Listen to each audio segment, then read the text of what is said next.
Welcome back to the NMMA. We've kicked off an exciting second season for the league, so let's go ahead and jump in and take a look at the results. Leading the East with a 25-5 record is the New Look Magic, who it seems, after signing Carmelo Anthony and trading for Andre Iguodala in the offseason, have completely turned around a 9-seed finish last season and are now one of the best teams in the league. They have a very dynamite offense. The biggest shock here, though, by far, is the Cleveland Cavaliers.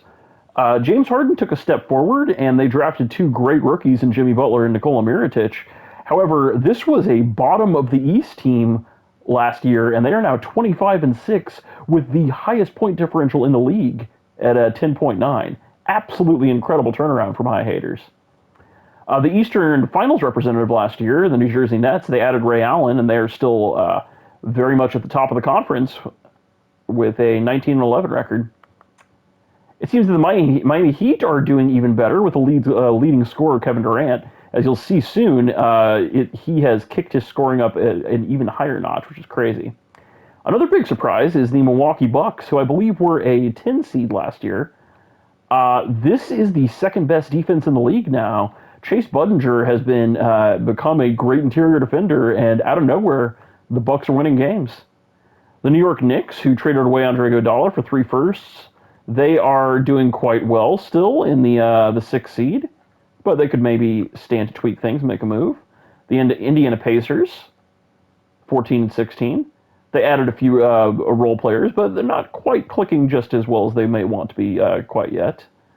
Philadelphia 76ers, they lost both David West and Carmelo Anthony to free agency, but they are still a playoff team. Tony Parker re-signed with the Charlotte Bobcats, and they have fallen from a regular 1 and 2 seed last year to now a 9. Similarly, the Blake Griffin-led Chicago Bulls have kind of fallen off a cliff. I really don't know how to explain why either of these teams are not putting up the same sort of numbers they did last year. The Washington Wizards added Enes Kanter from the draft, and they have improved a little bit, or maybe they're about the same. The Atlanta Hawks, kind of surprisingly, they added Kawhi Leonard to a pretty good duo of Jennings and Lopez, but they are 10-18, the 12 seed. Toronto Raptors, unfortunately, even though they added Jonas Valanciunas to this team, Derrick Rose is absolutely killing it, but they are still a 13 seed, 11-20. The Detroit Pistons seems they have not turned things around just yet, but that's maybe okay. They still want to let their picks appreciate in value a little bit. And another big shock, the second round exit Boston Celtics have fallen to the very bottom of the Eastern Conference. They have a shocking only 7 amount of wins. In the West, the Utah Jazz, incredibly, with a very stellar offense. It seems like, the best offense in the league, are leading the West with 26-5. That is after Paul George's Prague, it seems that this team is absolutely clicking, and they may be contenders way earlier in the timeline than people thought. Dallas Mavericks, they added Aaron Aflalo and Thaddeus Young. Great fits to round out a very balanced starting 5. They're 21-8. The Seattle Supersonics, our reigning champions, still have the best defense in basketball. Not to be any sort of shock there. The Los Angeles Lakers, they added George Hill and are no longer running point Kobe. And, this team seems to be clicking a lot. Chris Bosh is scoring a little better than he was last year. My Houston Rockets, we have improved significantly from a 13 seed last year. We added Kyrie Irving and signed David West and Jamal Crawford, as well as Wilson Chandler in the free agency. So, very noisy offseason. Portland Trailblazers, they sold AK-47 and Emeka Okafor, so they were expecting to take a little bit of a step back. LeBron James and Kevin Martin are still both doing amazing, and they have some great picks to work with, so things could be changing there pretty soon. The Vancouver Grizzlies, they added Thabo Sefolosha, a very good defender, but they're still hovering at a 7 seed, which is about where they were last year. Denver Nuggets, Steph Curry took a huge step forward, and they added a couple of great rookies in Marcus Morris and Kemba Walker. They're an 8 seed. The New Orleans Hornets, kind of shocking. Even after adding Pau Gasol, maybe it's just taking a little bit for this team chemistry to click. But they're a 9 seed. I was kind of expecting more from them. I think they finished in about a 6 seed last year. The San Antonio Spurs had an amazing rookie event for Tobias Harris. And they have taken a step forward, I think, in terms of talent, but they're still sitting at a 10 seed. Golden State Warriors have improved a little bit after adding Klay Thompson. They're an 11 seed. The Sacramento Kings, after sadly losing Wilson Chandler in free agency, DeMarcus Cousins has absolutely taken a step forward, but they have fallen to a 12 seed, unfortunately. The Phoenix Suns, not necessarily bad because they do have their pick this year, but despite having what should be very good contending pieces, they have taken a step backwards even further to be the 13 seed. The tanking Oklahoma City Thunder, they moved off of Serge Ibaka, trading him to the Philadelphia 76ers, and they have fallen to a 14 seed, so should be looking at a great pick. And a negative 14.2 differential, the very bottom of the entire league, is the Nate Lopez Seneschal led Minnesota Timberwolves. Defense first, but not wins. Okay, let's go ahead and take a look at the team stats now. We're going to sort this by points per game first. You see the Jazz, Rockets, and Heat up top. All dynamite offenses.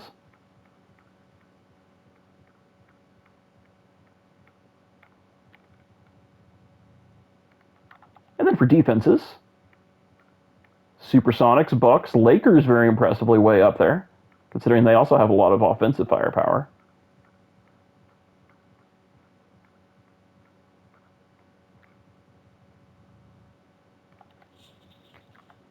And let's go ahead and sort by offensive rating.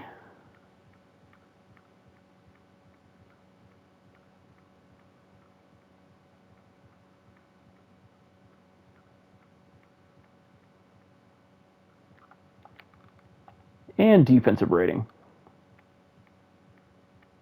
So you see there is a little bit of variation between offensive defensive rating and actual points scored and points given up.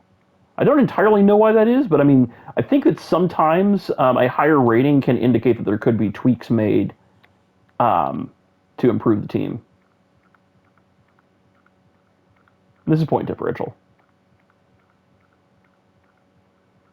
You see, more than half the league is below a 0-point differential. A lot of tanking teams, a lot of middling, not quite great teams. Okay, let's take a look at league leaders now. And you'll see first and foremost,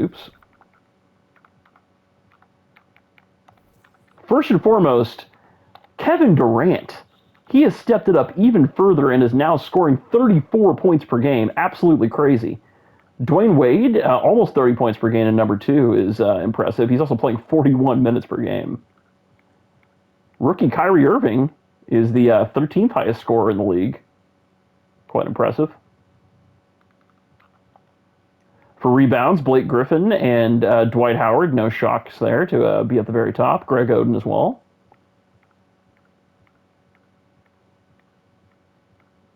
No big surprises here.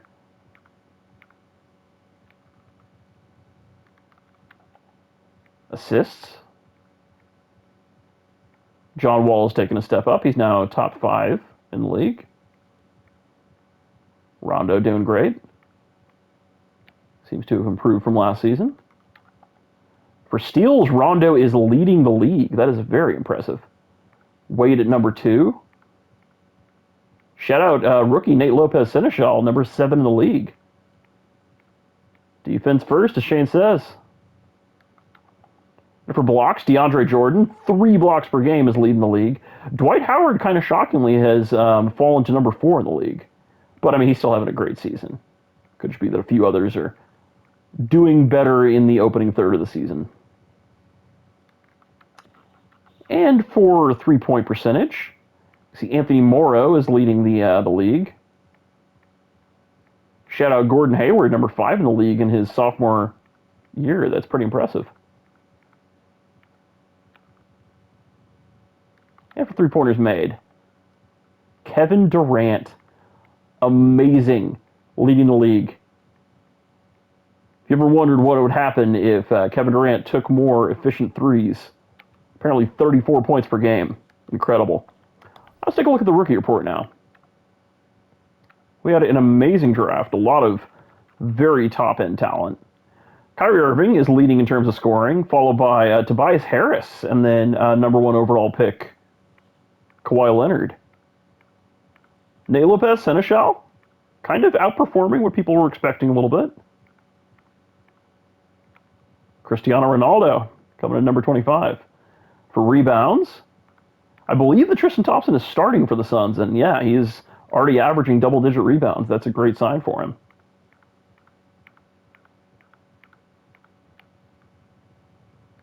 And assists. Jimmy Butler, leading rookies. That is impressive, especially when he's playing right next to James Harden. Okay, next we're going to take a look at picks. I have not input the Nene trade yet. I saw that that went down, but that was when I was already setting this up, so that will not be reflected in this video.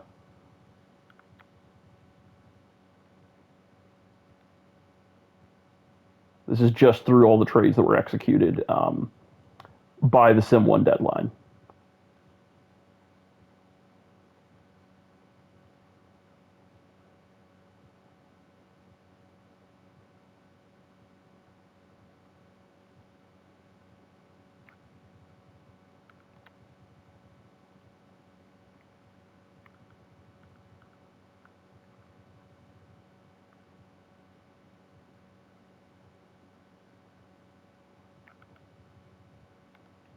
Thunder with a lot of picks.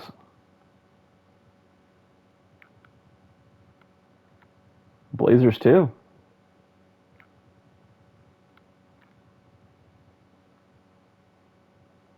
Okay, let's take a look at cap sheets now.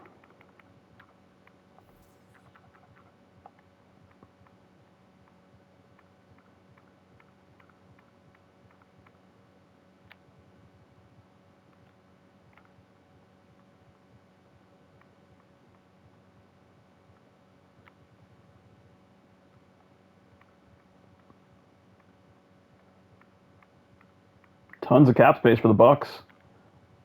Surprise 5 seed, and they have a lot of flexibility coming their way. Very curious to see what kind of moves they make. They did just trade away Nene to the boy, I don't remember who traded for them actually, but you know, it seems like they were on the tank path, and I mean, they definitely have the youth to be justifying an approach like that. But if they're going to be winning games, they're going to be winning games. Grizzlies just barely under the cap. Hawks, tons of space.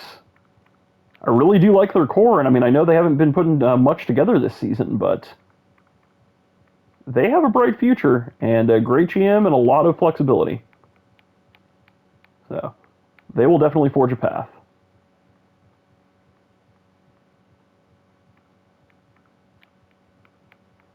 Hornets have some coming off the books next year. They may need to retool a little bit. I still do believe in Powell at center, though. That was definitely an upgrade from Roy Hibbert. Man, the Rashard Lewis contract just defining the cap figures for this team.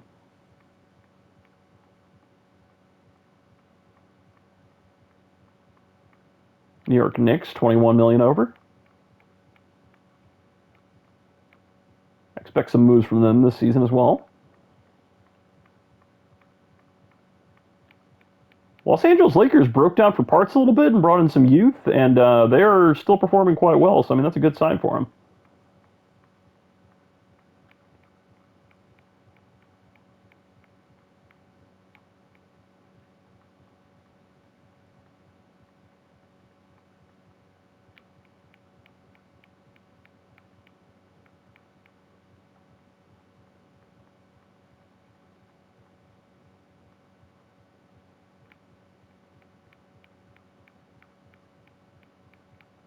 Nets just under the hard cap. I think the hard cap is actually 108 now, so yeah, they have a little bit of space. Nuggets with 21 million in cap space.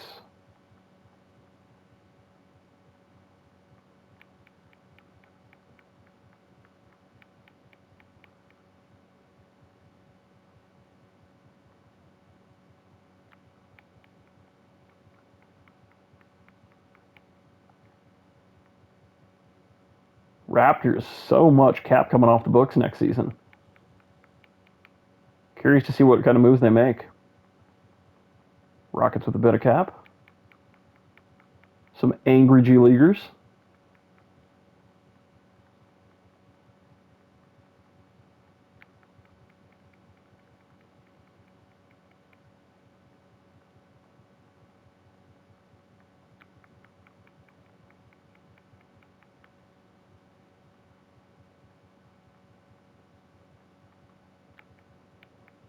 Supersonics just under the hard cap. That's important. That means they still could bring in an extra amount of money.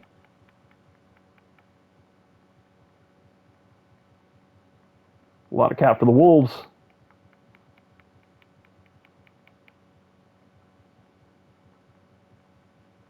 Portland Trailblazers, a lot of good matching pieces. Good amount of space from the hard cap. A lot of picks. Good flexibility. $15 million in cap for the Warriors. They brought back a couple of their rookies. Tons of cap for the Wizards. Tons coming off next season. This team could look very different. Okay, let's take a look at player stats now.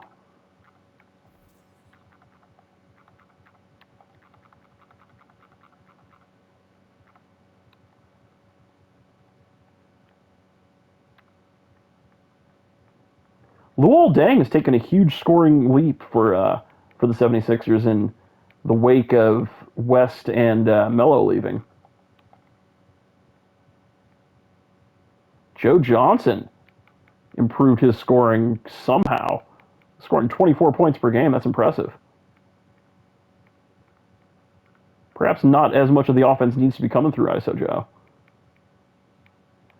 But yeah, you can see, I mean, this Bucks team, they traded away Nene, but I don't really see much reason that that should make a huge difference in terms of winning or losing. It seems to be coming just from the team as a whole and just a very, very gritty defense. Yeah, a big shock here. The Bulls, Blake Griffin's scoring has taken a notable dip. 5 points per game lower. Could just be the small sample size. Don't really know how to explain it.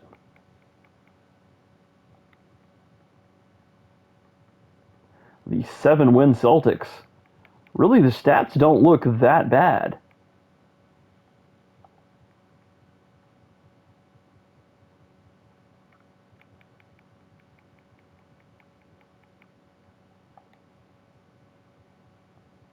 Jennings has taken a little bit of a tick up in terms of scoring. Kawhi Leonard putting up great numbers in his rookie year.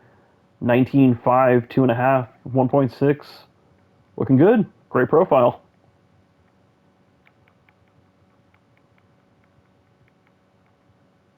$34 points per game. Just absolute domination from KD. And look out if the Heat pair him with another star. The 1-seed Jazz. Just an extremely balanced team. They knew to trust in the offseason and re-sign their guys, and it is 100% paying off. Hats off to Sauce. Some people may have seen as said to shake things up or have a longer timeline, but nope. They are winning early.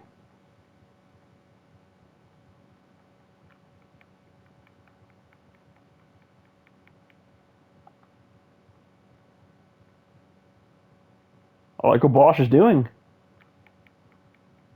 It's just a great fit team. I really feel like, especially with a couple of improvements from their rookies, that they are going to do quite well in the playoffs. Really could give the Blazers or the Sonics a run for their money. I guess more so the Mavs than the Blazers now. But I suspect the Blazers will make a move this season. Aflalo and Thad Young doing pretty serviceable things for the 2-seed Mavs.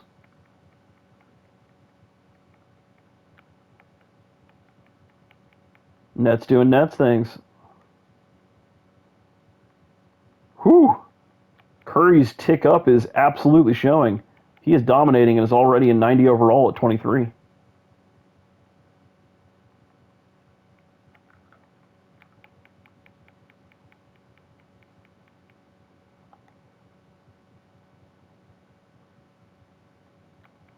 Pistons, I'm curious how Vooch is doing here. 13.62, 0.8, not bad. Shooting about 45%.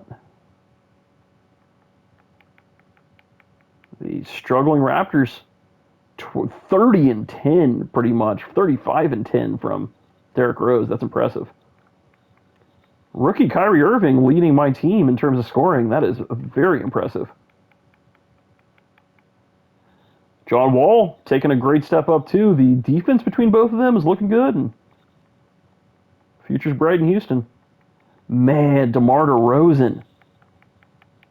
He's gotten a great running mate in Tobias Harris, man. He has taken a step up, scoring 23 points per game. This Spurs team, I love how they're looking. Now the Suns. Steve Nash with almost 11 assists per game. That's impressive at, what is he, 37, yeah. Champion Supersonics without a single 20-point per game scorer. Gritty defense, old school ball. The Thunder, you can see Bojan Bogdanovic after having that negative event removed. He is doing all right. Third overall scorer for the team, 13.6. Pretty good for a rookie. Nate Lopez Seneschal, 14 points per game, 1.7 steals. Is he getting blocks? 0.8? Yeah, that's not bad at all for a 5'11" guy. Kmart's scoring has taken a step down, which, I mean, you got to remember there aren't as many bigs to be getting rebounds and pitch back out to him. Team isn't as good as they were, but Kmart's still amazing. Still a very top of the line 3-point shooter. Man, Enes Kanter, 18 and 10? Is that what that was? Yeah, 18 and 10. That's incredible. Shooting 51%. Okay, I was maybe officially wrong about Enes Kanter. He's looking pretty good. All right, next let's take a look at contract extensions. Remember that you get 2 that you can use in the season. Several teams have already used one of them. Darren Williams willing to extend for 76ers. That's big for them.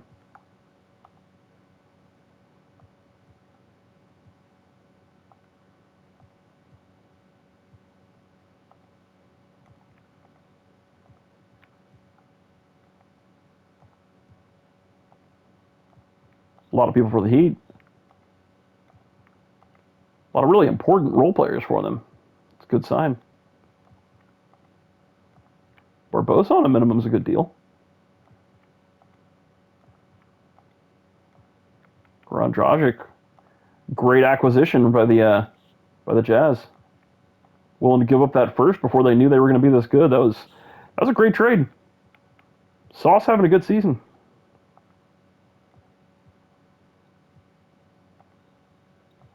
Yao Ming willing to extend on a pretty team-friendly deal. A lot of people willing to extend for the Pistons. Curious to see what kind of moves this team makes.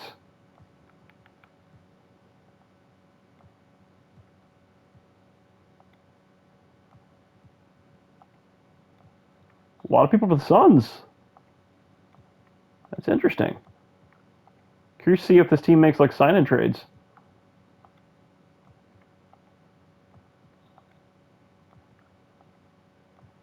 A lot of people for the Champs.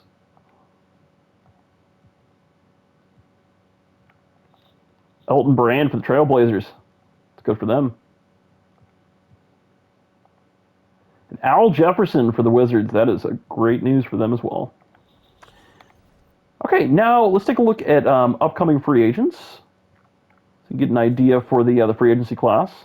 As a reminder, this includes restricted free agents as well as people with player options. So I know like Dwight Howard has a player option. A good chance that he'll decline to be able to get as big of a payday as he possibly can, but always possible they do opt in as well. But these are the players that you can generally plan for, hauling your money towards. Give you an idea as to whether or not you want to free up cap. We'll go through the 80. We'll go through 79. Okay. And finally, let's take a look at current free agents. In case anybody wants to sign someone.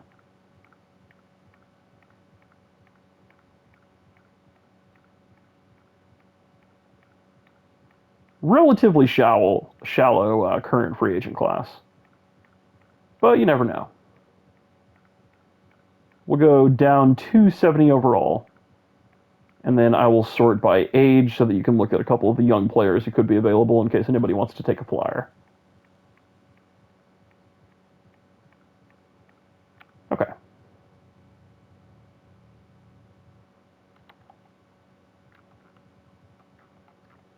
And I will scroll first here where you can see potential.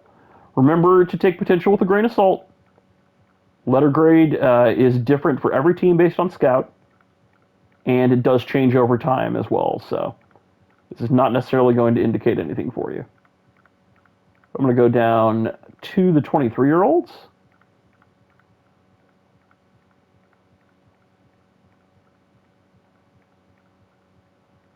Okay. I'll scroll back over here so that you can see overall and position more easily to match the people that you just looked at their potential for.